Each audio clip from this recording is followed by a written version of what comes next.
बोलता कुआं। आपने अक्सर बड़े बुजुर्गों को ये कहते हुए सुना होगा कि कभी भी कुएं के ऊपर झुक के कुएं से बात नहीं करना चाहिए।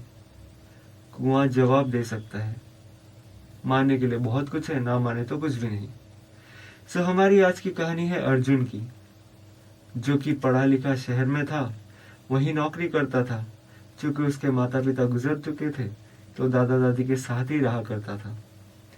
दादा दादी से उसे पता चला कि उसका एक पुश्तैनी घर है, जो कि शहर से काफी दूर था और एक भूले बिसरे गांव में स्थित था।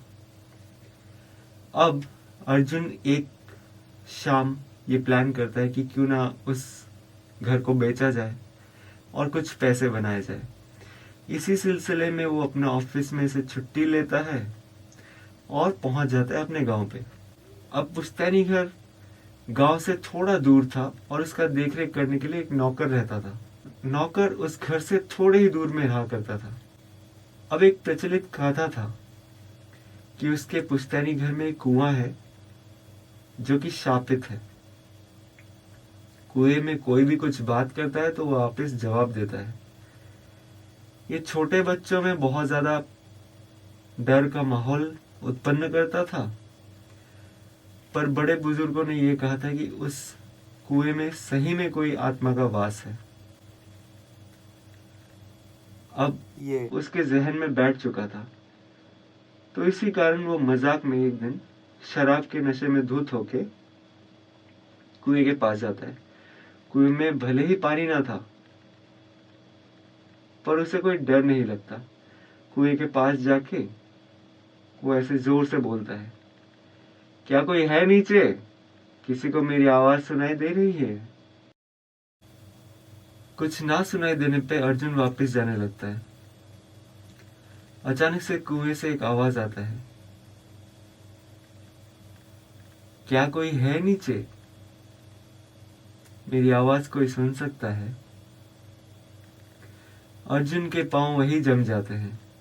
अर्जुन कुछ भी बोल नहीं पाता। न जाने उसको कौन सी शक्ति उसे वापस कुएं की तरफ खींच के ले जाती है। कुएं से एक और आवाज आता है, बहुत देर कर दिया आने में, अब मुझे छोड़ के मत जाना। अर्जुन देखता है कि एक गीला हाथ कुएं से बाहर आता है, उसके गर्दन को पकड़ता है और उसके हाथ से लालटेन छूट जाता है। अगली सुबह उसका नौकर घर पे आके देखता है कि एक लालटेन कुएं के पास में पड़ा हुआ है और मालिक का नामो निशान नहीं। वो अर्जुन बाबा कह के बहुत पुकारता है, पर उसके आवाज का जवाब देने वाला कोई नहीं होता। अगले शाम जब वो दरवाजा सब बंद करके वापस जाने का तैयारी कर रहा होता है, सूरज ढलने के बाद उसे कोई आहट सुनाई देती है कुएं से। एक आवाज पुकार रहा होता है, अरे मुझे कोई बाहर निकालो यहां से, मैं यहां फंसा हुआ हूं।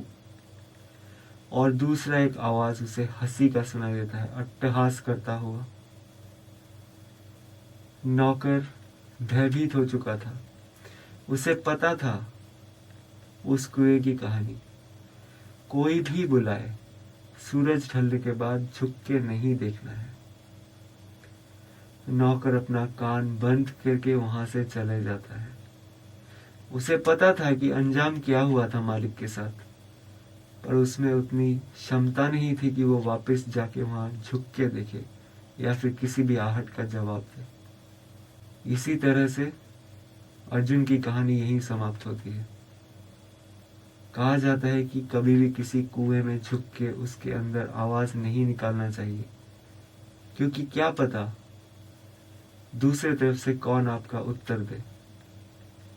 ध्यान रखिएगा। धन्यवाद।